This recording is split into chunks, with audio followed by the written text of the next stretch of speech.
So, looking at faeces now and waste management for a service user in bed. Now, what's really important is good open bowel movement, allowing the patient to have their bowels open and not become constipated. If they're fearful of opening their bowels, they're likely to retain it, and that's going to be bad for them. It's going to cause ill health. So signs of constipation are really important that you can look out for this. It is worth noting that last year a young man died because his bowels exploded where he hadn't been to the toilet for nearly a month. And when he went and when they opened him up, there was almost something like £14 worth of faeces. So it is a serious thing, and it's something that we have to keep an eye on.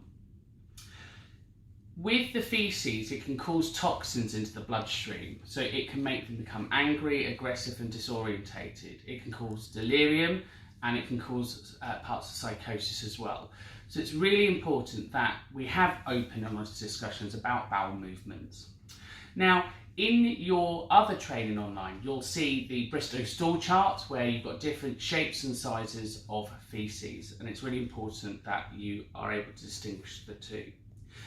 It's worth also noting that if somebody does go to the toilet and they have a loose bowel movement, so it's watery, that doesn't necessarily mean that they've had their bowels open.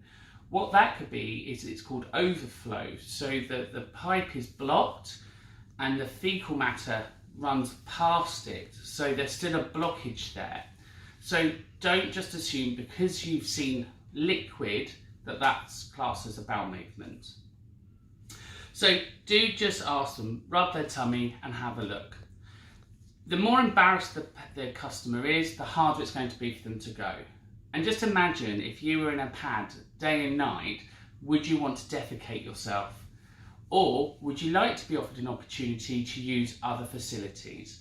So one of the things we can offer is a bedpan, and it allows them to have their bowels open. It lifts the bottom up off the bed and allows a normal movement. Or alternatively, there's the commode. So let's look at the bedpan. So the bedpan should be clean and sterilised before using. So this is nice and clean and with a lid. Now we're going to pull back the covers, and we're just going to ask the casualty to arch their bottom. So your patient should be able to arch their bottom. So we can pull down the underwear, and again we can place a towel straight over them for their dignity. We're going to slide the bedpan. So we're going to slide the bedpan under the legs. As they arch the bottom, we're just going to push in. So you can see here, it's in, and then the penis can aim down, or the vagina, so they can urinate in there as well. We're going to pop the towel over, we're going to pop some covers back over them, and again, we can talk to George and say, look George, I'm going to give you a couple of moments and I'll come back. Now sometimes it's useful to give them some fluid just to help stimulate the bowel to move. Sometimes rubbing the tummy can help if they've been constipated. Now when they do go, it's important you have a look at the faeces. So what does it look like? Is it solid? Is it in little balls? Is it soft? Or is there blood in it? So it's important you do have a look. Now, once the patient's finished going to the toilet, again, we're going to ask them to roll over onto their side. And again, this is a great opportunity now to look at the bottom for the skin integrity and clean. So we're going to grab our wet wipes, and we're going to go from front to back, not back to front. So we're going to start at the back and we wipe this way. Because what we don't want to do, especially if it's a female, okay. Do you want to just do that bit? Okay, so when we wipe, it's important we start from the front to the back, and we don't want to go back to front because we don't want to push any of the faeces that way. So we're going to give it a wipe. Now, we can pop that in there. I always think it's nice to use warm water and some soap just to give it a final clean.